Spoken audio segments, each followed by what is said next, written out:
In the case of Oakwood Solicitors Ltd versus Menzies, the Supreme Court examined the interpretation of payment under Section 70 of the Solicitors Act, 1974, focusing on whether a client's prior agreement to fee deductions constituted payment for limiting the client's right to apply for an assessment of costs.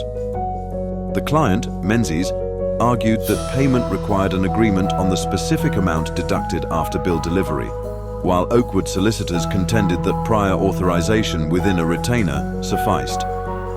The Supreme Court ultimately sided with the client, determining that payment involves a settlement of account or agreement on specific deductions, thus overturning the Court of Appeal's decision, which had aligned with Costs Judge Rowley's original finding, and restoring that of Bourne J, allowing an assessment to proceed.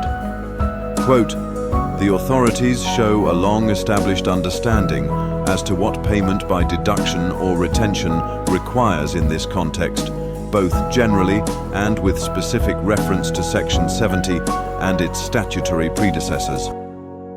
The Court of Appeal distinguished a number of the older authorities on the grounds that they appeared to involve no written retainer, whereby the solicitors were entitled to recoup fees from a fund received on their client's behalf.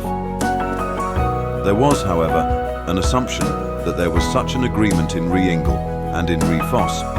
There had been a payment on account of costs to the solicitors. In any event, the settlement of an account connotes agreement to the amount of the retention or deduction, not merely as to the fact of retention or deduction.